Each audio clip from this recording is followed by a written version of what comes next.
Retrouvez Tendido Sud avec Planète Corrida, votre mensuel taurin.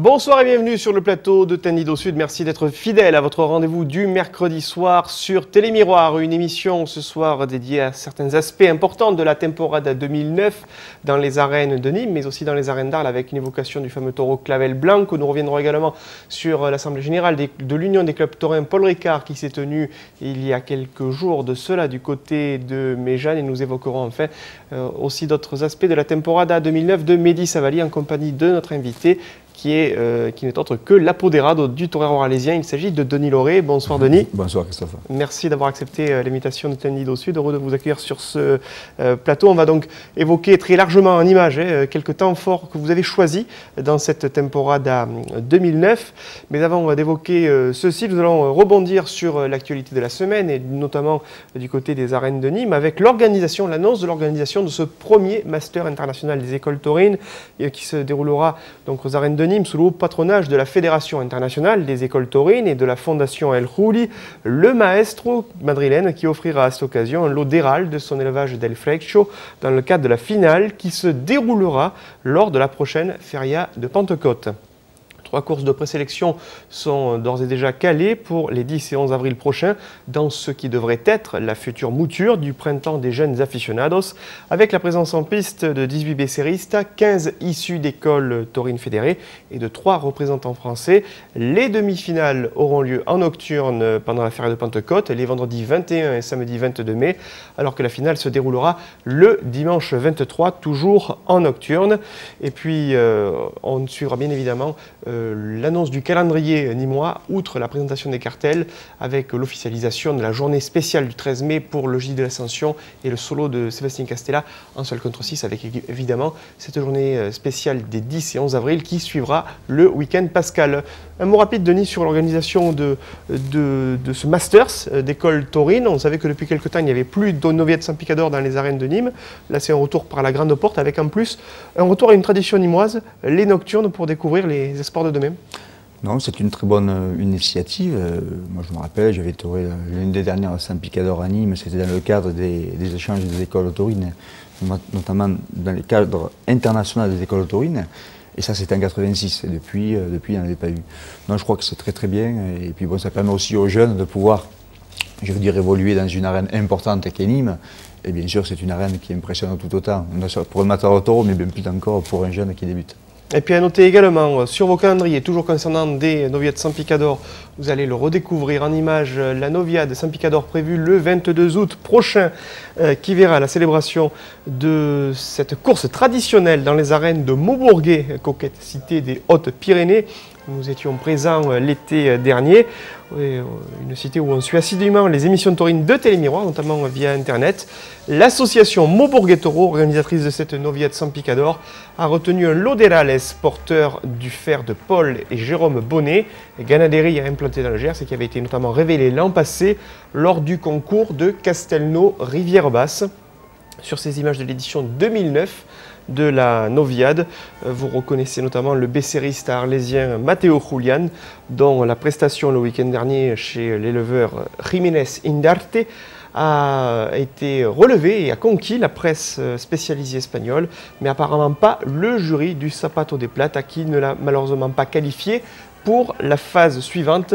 Matteo Julian qui sera présent lors de la Noviade Saint-Picador d'ouverture de la prochaine Feria d'Arles. Voilà donc en ce qui concerne la Noviade Saint-Picador de Maubourguet, d'autres actualités à découvrir dans le cadre de la vie des clubs taurins.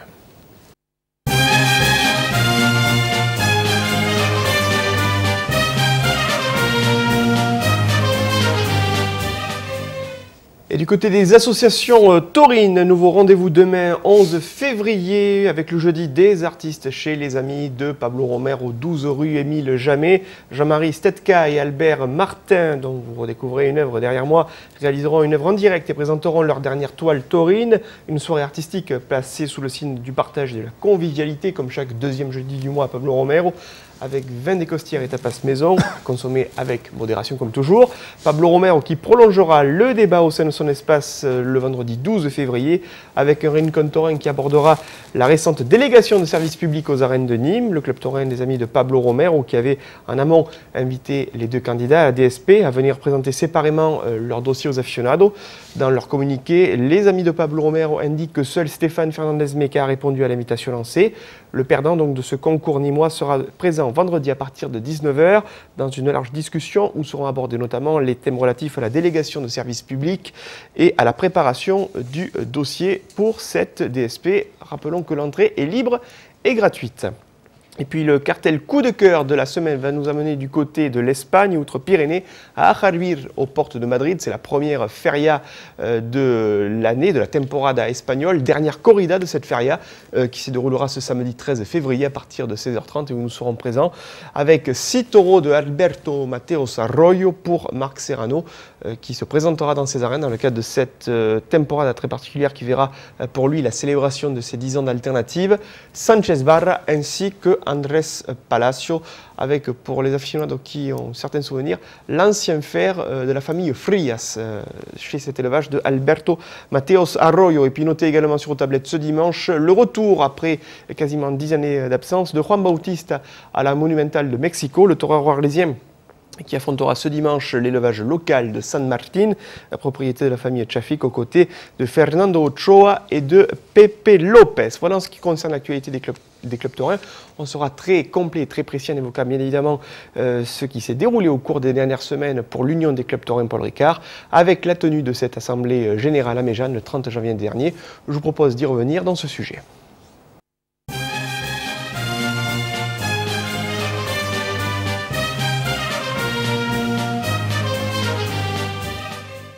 C'est à Méjeanne, sur le domaine Paul Ricard en Camargue, que s'est tenue ce samedi 30 janvier la traditionnelle Assemblée générale de l'Union des clubs taurins Paul Ricard. L'occasion de faire le point sur la dynamique des clubs et de récompenser les coups de cœur.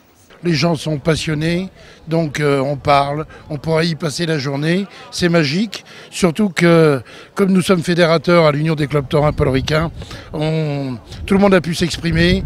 La course landaise, bien sûr, la course camarguaise, la corrida du sud-ouest et du sud-est. À l'ordre du jour, le franchissement du cap des 15 000 membres avec 370 adhérents supplémentaires en 2009, la forte fréquentation du public dans la plupart des grands rendez-vous tauromachiques et la célébration de l'année commémorative du 100e anniversaire de Paul Ricard. On se félicite du succès, non seulement de l'Assemblée générale, c'est le cas aujourd'hui, mais de l'action des clubs taurins en général que préside Dominique Perron. Et donc c'est une occasion pour nous, cette belle journée à Méjeanne, de continuer d'affirmer notre soutien inconditionnel au club taurin Paul Ricard. Et c'est sous le signe de la solidarité, de la générosité et de la convivialité que s'est achevée la journée, car l'officione française ne connaît pas la crise. L'afition française se porte excellemment bien. Je vous lis les cartels et l'affluence dans les arènes a été exceptionnelle en 2009 et je pense qu'en 2010, le cru sera également excellent.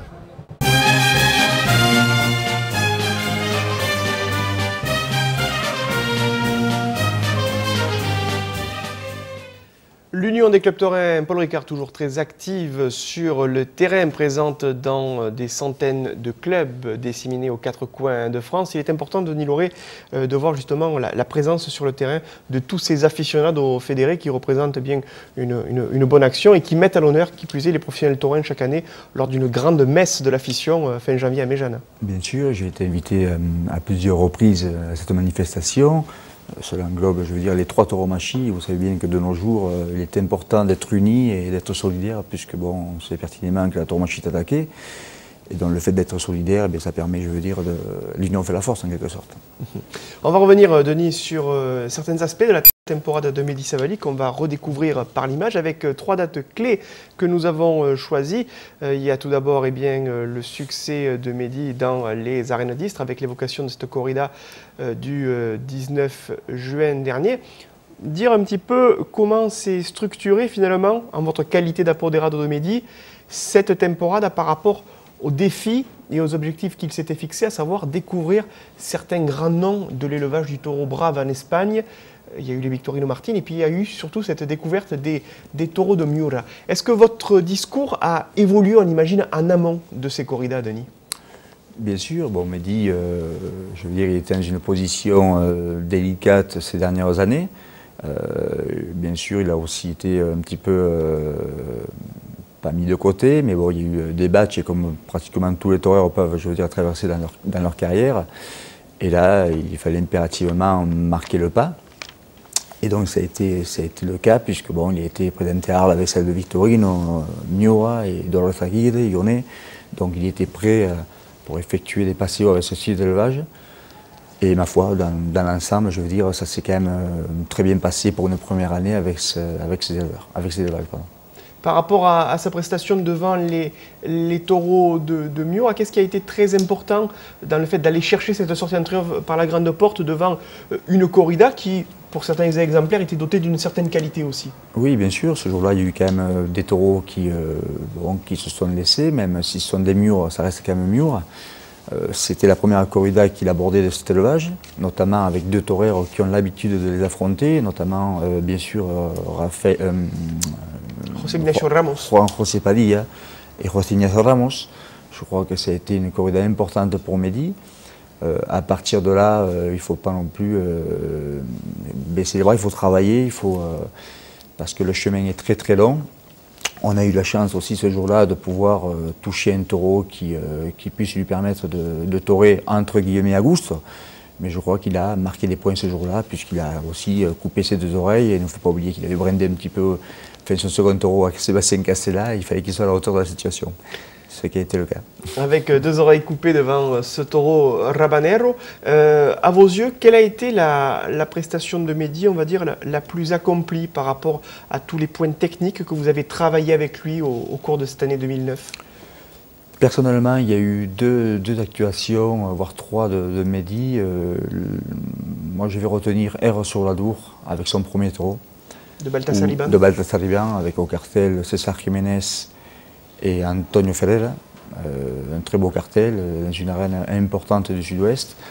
Et là, on a vu un Mehdi, je veux dire, évoluer, non seulement en tant qu'homme, bien sûr, mais comme professionnel. Mais moi, je veux dire, Mehdi, ces qualités-là, c'est pas d'aujourd'hui qu'on les connaît. Hein. Il les a déjà développées à plusieurs reprises et démontrées. Mais il fallait de temps en temps un petit peu lui ressortir parce qu'il avait mis ça un petit peu en fond de tiroir. Et il fallait de temps en temps lui dire que bon, il faut que tu démontres aussi que tu sais et que tu as des grandes possibilités. Donc, ça a été le cas divers pendant, enfin du moins plusieurs après-midi, notamment R sur l'Adour, et aussi notre tarde en Espagne pour sa présentation comme Matador de Toro, c'était à Villa Castin, à Ségovia, avec une corrida d'Adolfo Martin. Au mois d'août. Hein. Au mois d'août, le 23 août. Et là, il a coupé 4 oreilles et une queue, puisqu'il a douté quand même son second taureau, avec un cartel aussi honorable, puisqu'il y avait Fernando Robledo, Salvador Cortés, donc je crois que ça a été une bonne initiative, notamment pour l'Espagne.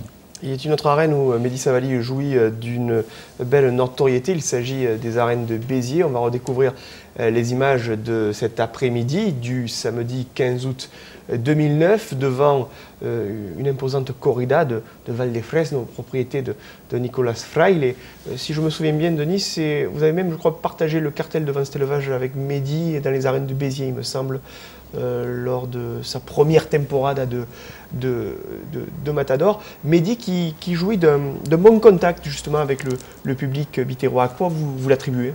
Non, mais en plus c'est un taureur qui a beaucoup triomphé à Béziers, notamment de Noviero et bien sûr de Matador de Toro. Non, je crois que c'est une arène auquel, je veux dire, il se sent à l'aise. Il se sent à l'aise, un public qui est derrière lui, qui l'apprécie. Non, je crois qu'il est très très à l'aise sur Béziers, mais bon, il faut qu'il le soit aussi dans d'autres arènes, ce qui n'est pas évident, mais il n'y a pas de raison quand on a envie de devenir torero, qu'on a envie d'évoluer là-dedans et d'aller le plus loin possible. En votre qualité d'apoderado, vous avez souligné tout à l'heure qu'il était nécessaire pour vous de ressortir les qualités de Mehdi qui étaient, comme vous l'avez dit, un petit peu enfouies, qu'il fallait vraiment ressortir pour qu'il reprenne confiance en lui, qu'il savait qu'il avait ce niveau de torero, mais en plus maintenir un niveau de spectacle auquel il a tout le temps habitué le public. Donc il y avait aussi un juste équilibre à trouver entre la technique et aussi le rapport avec le public et le spectacle que Mehdi a toujours offert. Ben, Mehdi, je veux dire, bon, il a sa propre personnalité comme beaucoup de toreros, mais il sort un petit peu de l'ordinaire. C'est quand même un jeune qui arrive facilement au gradin. Donc à ce niveau-là, je l'ai un petit peu freiné, parce qu'il fallait rester, je veux dire, dans les bases, c'est-à-dire le torero. Et donc il est capable, je veux dire, d'arriver aux gens sans faire des gestes intempestifs comme il a eu la tendance un petit peu à faire. Donc il y a eu une évolution aussi de ce côté-là. Mais je crois que c'est un jeune qui, plus que ça, qui ne reste pas indifférent, et c'est un petit peu aussi le but. Mais c'est un garçon qui, s'il veut vraiment, il peut fonctionner et aller loin dans ce métier. Mehdi Savali avait ravi l'oreille de ce dernier exemplaire de l'après-midi, baptisé Buscador, taureau de Val-des-Fraises, un taureau qu'il vous avait dédié. On l'a vu sur ces images de Jean Clamour. Est-ce que vous avez été étonné par ce brindis de votre torero? Un petit peu, mais il savait pertinemment qu'il fallait briller dans une arène importante ici en France. Béziers est une arène de première catégorie qui a son importance. Et donc là, il m'a brindé, bon, ça je ne vais pas le dire, puisque c'est quand même... c'est personnel. C'est personnel. Mais il fallait à tout prix qu'il se batte. Il fallait arracher les oreilles, parce que bon, ce jour-là, si l'épée... qui est un petit peu son côté négatif, c'est bon, il faut tuer les taureaux. Hein. Et là, il aurait pu peut-être couper 3 oreilles dans cet après-midi s'il n'avait pas eu ces problèmes à l'épée. Il m'a brindé ce taureau par rapport à ça. Il fallait impérativement qu'il ressorte d'ici avec les oreilles au moins dans les mains, ce qui a été le cas notamment avec le dernier taureau. Est-ce que vous avez eu une évolution particulière dans votre façon de le conseiller et de le diriger autour de la temporada? Parce que c'était vos débuts avec Mehdi Savali, mais c'était aussi vos débuts en qualité d'apoderado, véritablement sur une temporada complète aux côtés d'un matador de toros. Est-ce que votre façon de le coacher a évolué? Je pense que je lui ai apporté quand même des choses très très positives. Mais là, des fois, on voit le torero qui posait, qui torait avec calme. Non, je crois qu'il fallait qu'il ait, on va dire, un homme de confiance et un professionnel qui soit près de lui, parce que bon, je suis près de lui le jour des corridas, mais je le suis aussi lors des entraînements, que ce soit de salon, que ce soit dans les tentaderos. Donc un petit peu l'apoderamiento un peu à l'ancienne, mais j'aime bien parce que ça me permet en quelque sorte de refaire une deuxième carrière.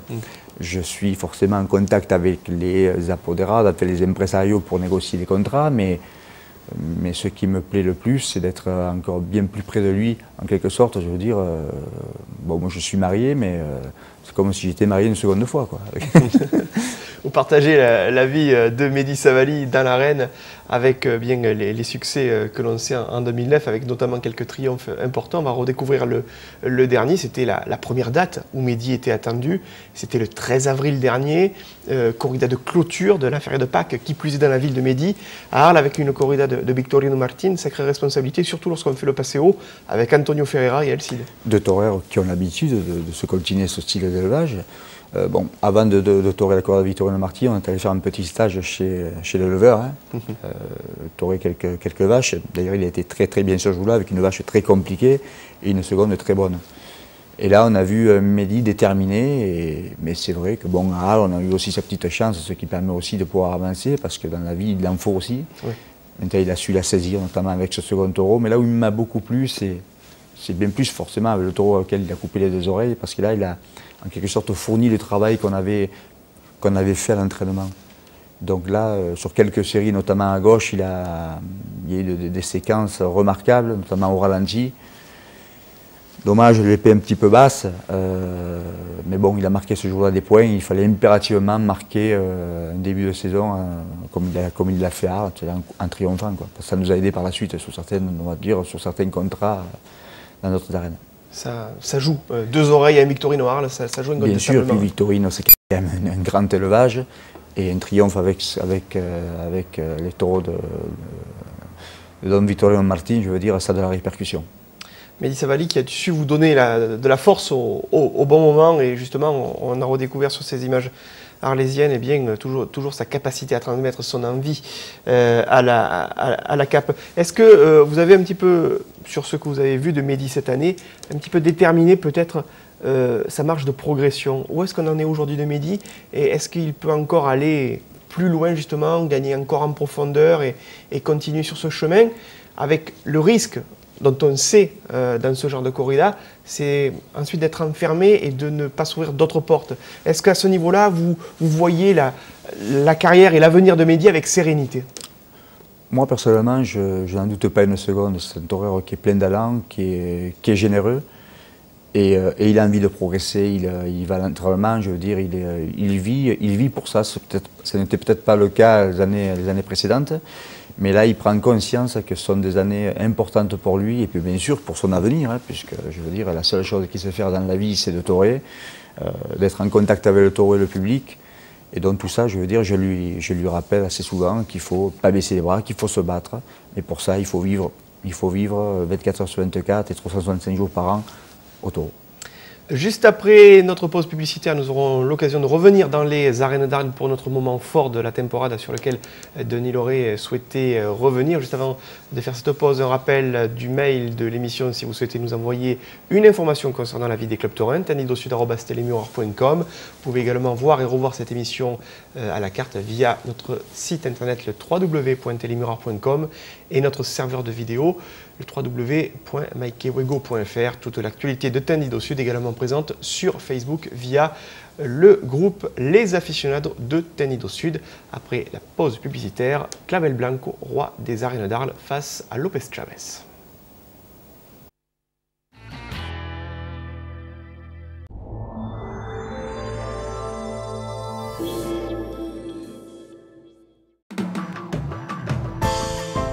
CDE, confort, développement, énergie. Pompe à chaleur, solaire, photovoltaïque. Votre installateur privilégié CDE vous prend en charge de l'étude à la réalisation de votre projet.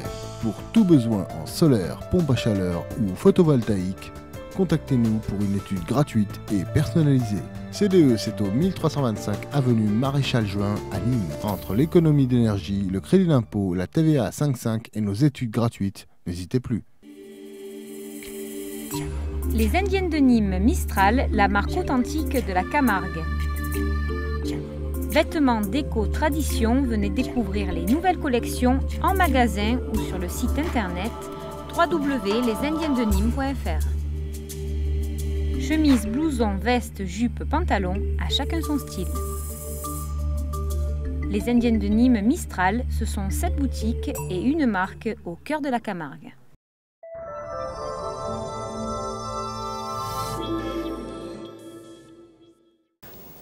La deuxième partie de Tendido Sud avec notre invité ce soir, Denis Lauré, l'apoderado de Mehdi Savali, avec qui nous avons évoqué la temporada du torero arlésien en première partie d'émission.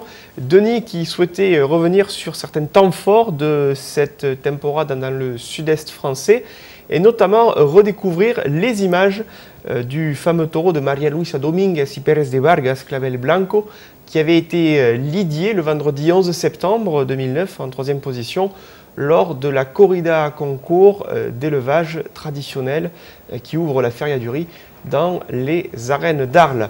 Alors on a eu l'occasion, c'est vrai, de voir déjà ces images dans cette émission, que ce soit aux côtés de Luc Gelabert qui nous avait confié, l'organisateur, que lors des premiers coups de cap et lors de l'entrée en piste de ce taureau, jamais il n'aurait pensé que ce taureau se livra de la sorte ensuite sous le fer du picador.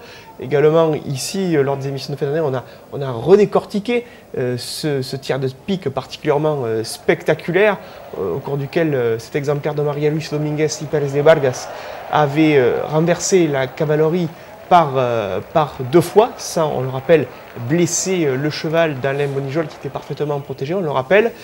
Denis, vous souhaitiez revoir ces images et apporter votre éclairage technique de professionnel en qualité de torero. Moi déjà, je voulais dire la enhorabuena, je veux dire féliciter Lopez Chavez d'avoir affronté ce taureau parce que c'était un taureau très bravo au cheval. C'était une corrida concours très intéressante. notamment pour l'aficionado. Maintenant, pour les toreros à pied, ça a été une après-midi très compliquée, vraiment. Et ce taureau-là, qui est allé à 3 voire 4 reprises au cheval, qui a poussé, bon, même si la première rencontre il a poussé, il a mis la cavalerie, je veux dire, par terre, mais après il est ressorti un petit peu suelto, mais il est allé à masse, je veux dire, après au cheval. Mais par contre, il y a eu un comportement à la moulette, il était très hésitant.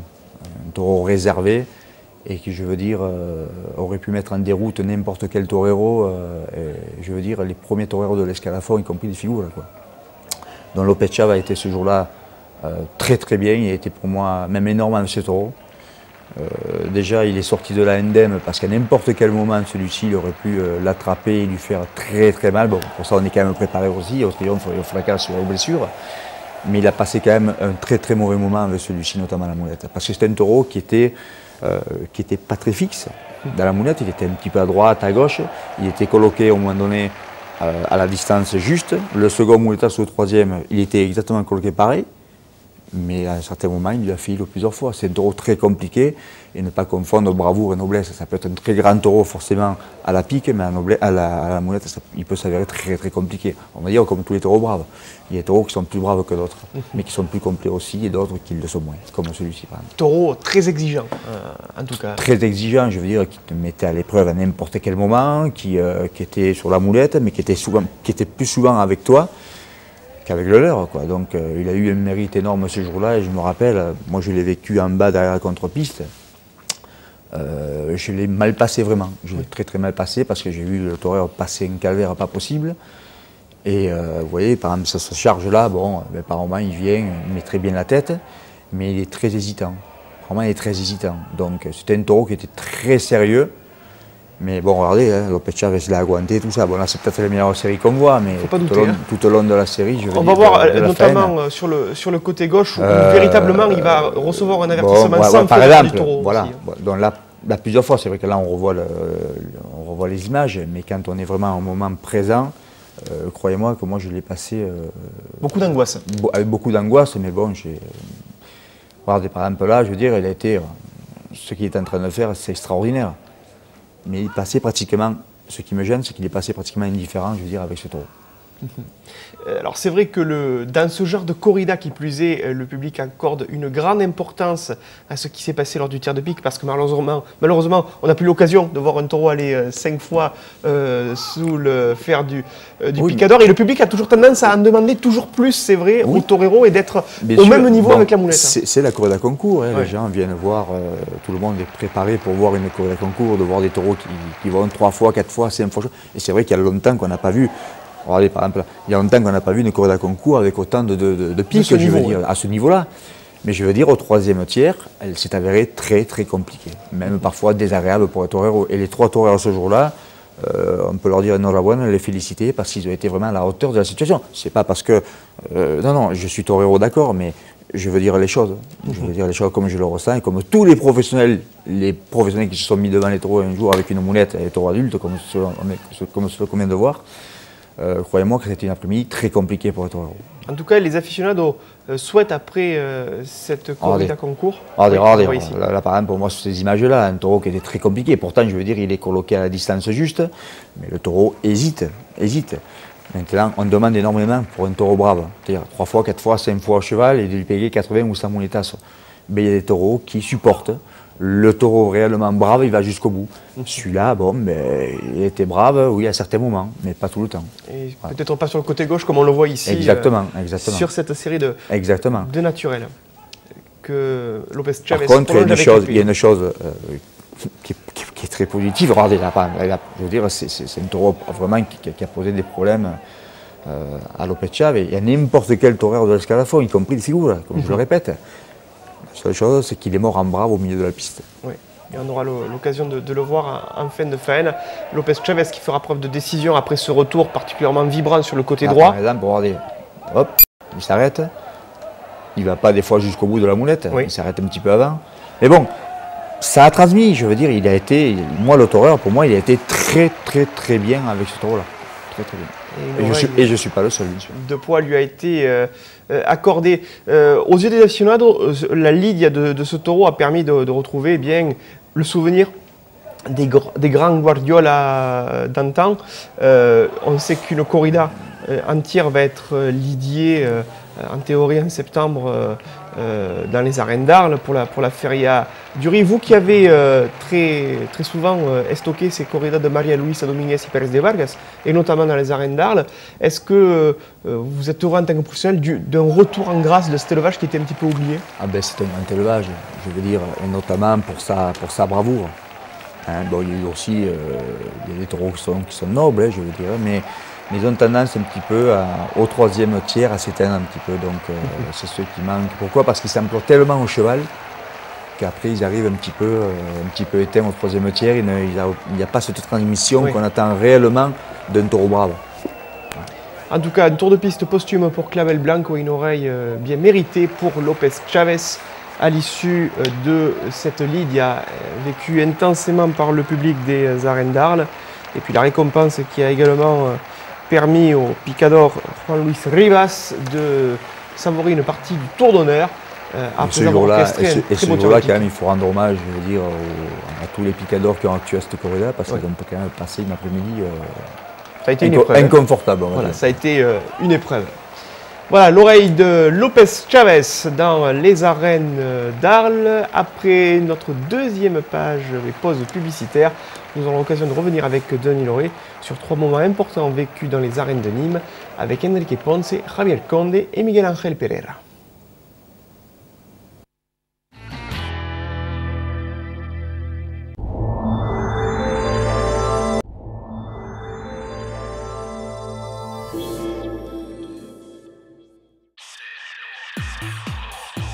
Côté homme, côté femme, masculin direct, 25 boulevard Sergent-Trier à Nîmes. Profitez d'une remise de 10% les jeudis 19 et vendredi 20 mars autour de la nouvelle collection Printemps-été 2009. Masculin direct, ouvert tous les jours, du lundi après-midi au jeudi 19h, vendredi et samedi, non-stop de 10h à 19h.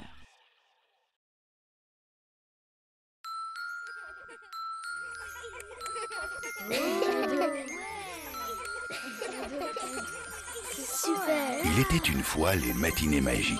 Le rendez-vous que Kinépolis donne à tous les enfants et à leurs parents le premier dimanche de chaque mois avec un tarif unique pour tous, 5 €. Au programme, des animations, une avant-première ou l'un des films pour enfants à l'affiche et un cadeau surprise. Kinépolis, bien plus qu'un cinéma.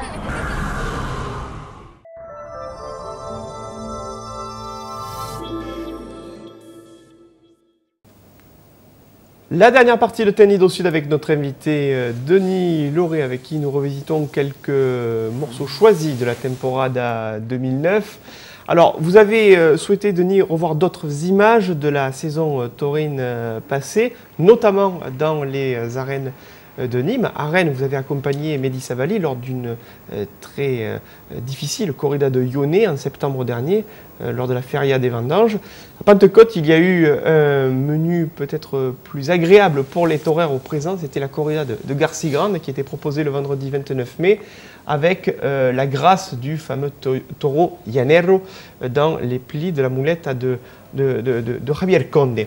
Est-ce que vous aviez assisté à cette corrida? Oui, bien sûr. On assistait d'ailleurs à une très grande corrida de taureaux avec 3 toreros totalement différents, avec José Thomas que l'on connaît, qu'on va pas représenter, Javier Conde, bien sûr. Il y avait Mathias Tejera, je crois, ce jour-là. Et donc c'était une corrida triomphale pour les 3, avec 3 toreros de styles différents, avec une manière d'interpréter le torero différemment. Et là, Javier Conde, ce jour-là, je veux dire, il a été extraordinaire, parce que c'est pas vraiment le style de torero qui me plaît. Parce que bon, après, il y a sa manière, je veux dire, de se comporter en piste qui me dérange un petit peu. Mais après, comme je dis, c'est sa personnalité. Voilà. Et c'est ce qui est extraordinaire dans les taureaux, c'est que ce qui différencie tout ça, c'est que ce jour-là, on a vu un Conde qui a été extraordinaire, comme il a été à plusieurs reprises à Nîmes. Mais moi, ce torero, pourquoi j'ai voulu voir? Parce qu'il s'est super bien toré avant de connecter avec le public comme il a tendance à faire. C'est pas ma chose. Mais ce jour-là, il a été vraiment, et même ce qu'il a fait, je veux dire, ses gestes que l'on voit en piste, tout ça, bon, on me dit, il a fait de la danse, d'accord. Par moments, il y a peut-être un petit peu un brin d'exagération, mais c'est aussi la manière d'être en piste, c'est sa personnalité. Et je crois qu'il faut un petit peu des personnalités variées dans la tauromachie. C'est d'ailleurs qui fait son charme. Avec un taureau. Et il a été extraordinaire. Voilà. Il y a eu de la profondeur aussi. En laissant la moulette devant. C'est un taureau qui est très profond. Quand il se met à taurer super bien, je veux dire, ce qu'il fait à Nîmes, il le fait à Mario de Séville, il lève les gens, quoi. Bien sûr.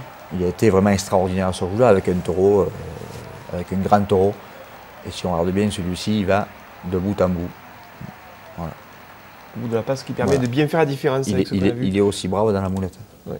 Parce qu'un taureau, il est brave à la pique, mais il est aussi brave dans la continuité. La continuité de la moulette. La façon et la manière avec laquelle le taureau, justement, va dans le leurre et imprime son tempérament à la fois dans la régularité du galop et puis ensuite dans l'inclinaison aussi de la tête dans le leurre qui lui est présenté.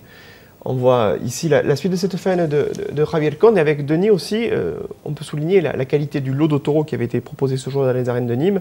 Un grand lot. Un taureau de Vuelta al Ruedo, le troisième, qui peut-être était aussi complet. Un grand lot de taureaux, mais moi je retiens le taureau de Mathias. Le troisième. De Mathias Terrel. Hein.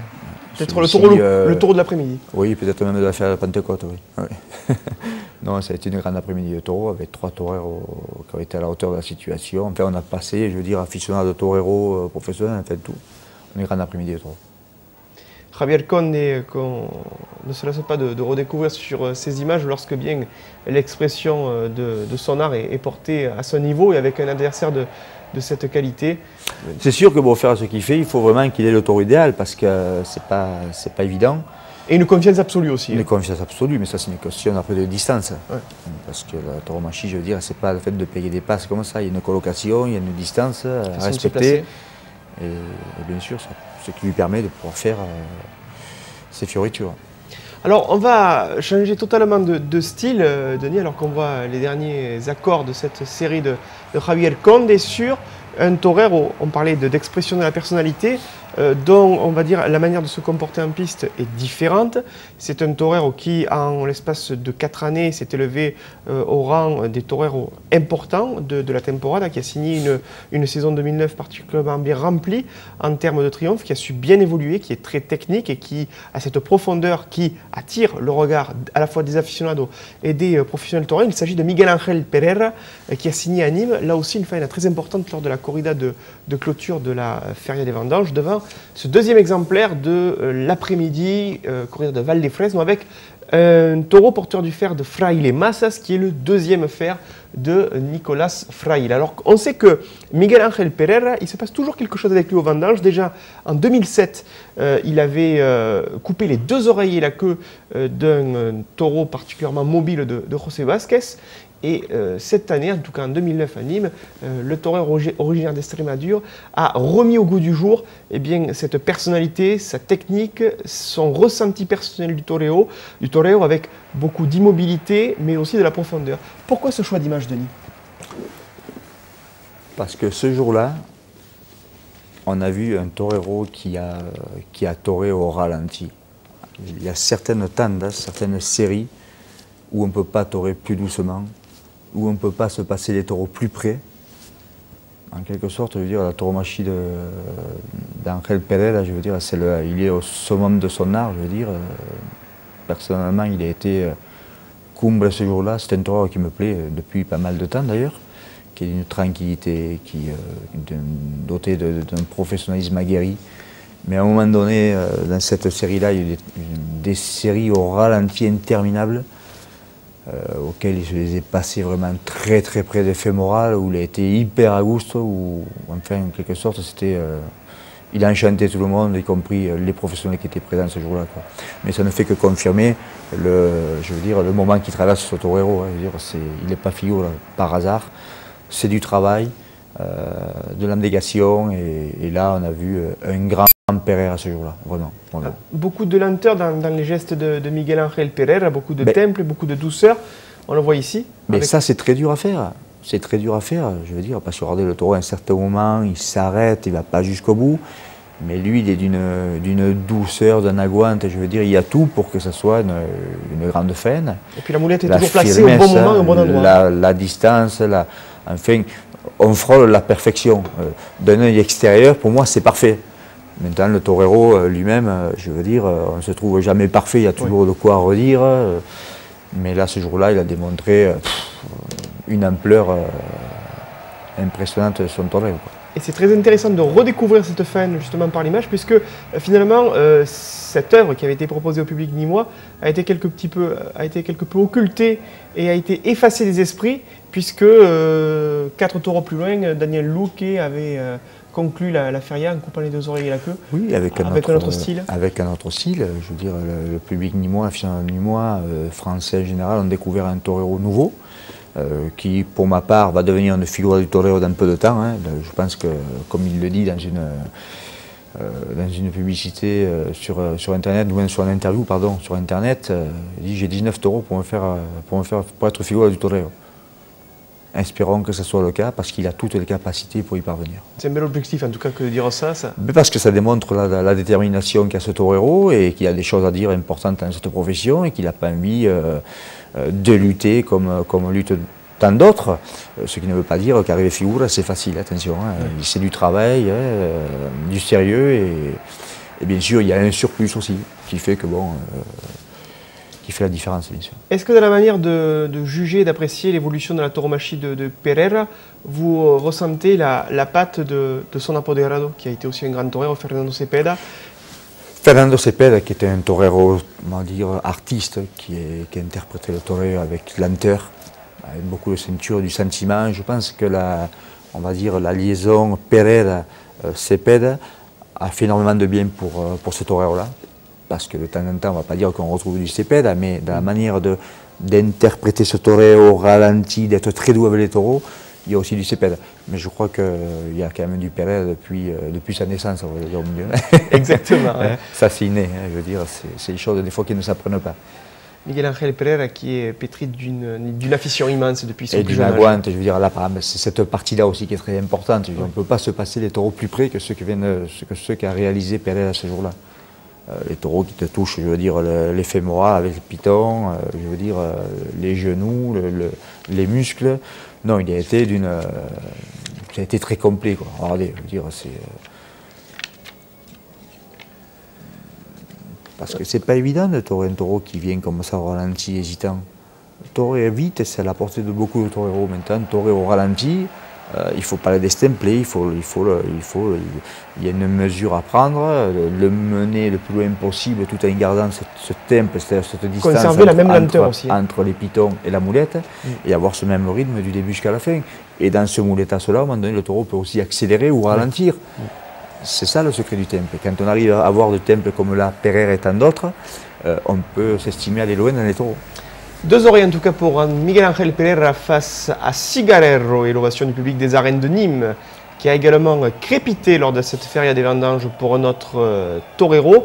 On va redécouvrir et recaler au moment du début de la faena d'Enrique Ponce. C'était la veille de cette corrida, Denis. Alors on est en 2010, Enrique Ponce va fêter dans un mois à peu près ses 20 ans d'alternative. Exactement comme vous d'ailleurs, puisque oui, mais la différence, le 2 juin... La différence, c'est que lui, c'est une vedette de la tauromachie et qu'il est toujours en activité. Moi, je n'y suis plus. En tout cas, c'est une réalité. Oui, c'est une réalité. Et vous avez marqué aussi la tauromachie. Oui. Mais bon, Enrique Ponce, c'est pour moi, je veux dire, le torero des torero, le maître des maîtres, avec toutes les générations confondues, hein, et les 2-3 siècles confondus aussi. Pour moi, c'est un torero qui a marqué la tauromachie, qui la marquera, j'espère, encore quelques années. Mais je crois qu'il commence à voir un petit peu le bout du tunnel.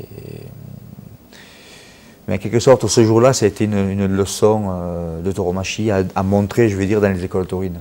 Au niveau, parce qu'il y a le Juli qui était un très très grand torero, un très grand professionnel. Mais Enrique Ponce, c'est pareil, mais avec la classe en plus. La classe d'Enrique Ponce qu'on redécouvre en images lors de cette corrida du samedi 19 septembre devant le 5e exemplaire de l'après-midi. On revoit ici voilà, ces images avec un brindis au public des arènes de Nîmes. Alors Enrique Ponce qui avait malheureusement pinché à plusieurs reprises cet exemplaire de Juan Pedro Domecq qui avait certainement manqué les trophées maximum. Qui a donné finalement toute la plénitude lors de cette corrida matinale. Je vais vous dire une chose, il y a beaucoup de professionnels, bon, de gens bien sûr, mais il y a aussi des professionnels qui étaient présents ce jour-là, n'auraient pas parié grand-chose sur la fin d'Enrique Ponce avec ce taureau. Pour quelle raison selon vous? La raison, parce que il a pinché, ce qui est dommage, parce qu'il a été parfait avec celui-ci. À un moment donné, ce même taureau avec un autre torero, ben, on ne voit pas ce qu'a réalisé Ponce. Ce taureau, à un moment donné, n'aurait pas pu aller jusqu'au bout. Mais il a imposé sa tauromachie. Et surtout, il a laissé le temps entre séries. Il ne l'a jamais obligé à tout moment. Je crois qu'il a ce secret, Henrique, qui lui fait bien sûr comprendre la grande majorité des taureaux à 98-99%. Et c'est un torero que je n'ai jamais vu baisser les bras, bafouer une faine, être en dessous d'un taureau. C'est pour moi que c'est pour la raison qu'il est pour moi le torero, je veux dire, des toreros dans la tauromachie, je veux dire, parce qu'il démontre, il a de l'esthétique dans son torero, il a une physique, je veux dire, adaptée pour, il comprend d'aisance, je veux dire, il a tout pour être ce qu'il est devenu, c'est-à-dire la grande figure qu'il est, quoi. Quel compagnon de cartel il a été? Vous avez eu l'occasion de partager quelques affiches avec lui? Moi, j'ai tauré de Novière même avec lui, en 89. En 89, notamment, lui et Domingo Valderrama, je veux dire, Henrique était très petit, j'ai touré avec lui à Las Ventas à Madrid, il mesurait 1,50 m.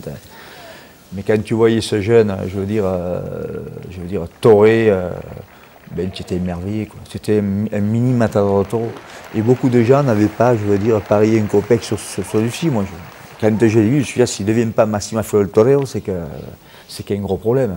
Après, il y a les taureaux qui te respectent ou pas, je veux dire, il faut avoir aussi cette chance. Mais c'est inné, la tauromachie chez lui est innée, depuis il est né torero, quoi. Je veux dire, c'est un torero qui est hors pair, quoi, voilà. Ça ne s'invente pas. Et c'est un garçon qui est dans la vie d'une gentillesse qui est fuera del comune, comme dire, hors du commun. Quelqu'un d'exceptionnel. D'exceptionnel, ouais. Dans la piste et dans la vie. Et dans la vie, quoi. Voilà. Denis, on est arrivé au bout de cette émission. Très rapidement, un mot sur la préparation de la temporada 2010 pour Mehdi. Ça va se traduire comment dans les prochaines semaines? Là, nous allons partir le 26 en Espagne pour aller rejoindre un petit peu les élevages. Donc, on va passer vers Vista Alegre voir quelques corridas et de là on va aller sur Madrid, Chente, Extremadura, le Portugal. On va aller, et de là on va aller en Andalousie. Donc il va y avoir quand même à peu près une vingtaine de jours assez intenses. Une préparation importante pour entamer la saison 2010 à Arles face au Milan. Un grand rendez-vous que celui d'Arles. Et il y a aussi, bien sûr, les quelques corridas qui est en train, je veux dire, de venir très prochainement, puisqu'on ne peut pas les divulguer, puisque les cartels ne sont pas sortis, mais déjà, il est déjà à Arles, à Istres. Et bon, il y en a d'autres qui vont arriver. Et l'objectif aussi, cette saison, c'est qu'il aille à Madrid. Donc je suis en contact avec les impresarios de Madrid, les trois, José Antonio, Roberto Espinosa et Emmanuel de Henrique. Donc voilà, je fais mon maximum pour que celui-ci passe l'Outre-Pyrénées et qu'il se produise, on va dire, plus souvent en Espagne, même si avec pas la langue bleue, mais avec le problème qui à l'heure actuelle, avec le nombre de corridas assez réduit, c'est-à-dire de troisième catégorie, c'est vrai que ça pose un problème. Mais cette année, l'objectif principal, c'est Madrid. Madrid est la confirmation d'alternative pour c'est la confirmation d'alternative, bien sûr. Voilà. En tout cas, on vous le souhaite. Mucha suerte pour cette temporada 2010. Denis, on aura plaisir à vous réinviter pour évoquer celle-ci en image et revoir de bien moments de tauromachie comme ça a été le cas ce soir. Merci à vous, c'est avec plaisir de venir vous parler un petit peu de taureau. Merci Denis, vous savez que la porte est toujours ouverte et qu'on aime justement parler de taureau sur Télémiroir. Si vous souhaitez voir cette émission, n'oubliez pas les rediffusions tout au long de la semaine, la rediffusion du mercredi soir à partir de 21h, et puis quasiment tous les jours, jeudi, vendredi, samedi, dimanche et lundi à différents horaires. N'oubliez pas donc Tennido Sud, c'est également à la carte sur Internet. Dans quelques instants, n'oubliez pas le journal présenté par Pierre-Paul Castelli. Si vous le regardez en rediffusion ce soir mercredi à 22h, le magazine Suerte consacré à l'édition 2007 du Festival taurin de bienfaisance d'Istres que vous aviez toréé, Denis. Le rendez-vous est pris la semaine prochaine pour une émission spéciale de Tendido Sud consacrée à l'éleveur Victorino Martin. Belle semaine à toutes et à tous et à la semaine prochaine. Au revoir.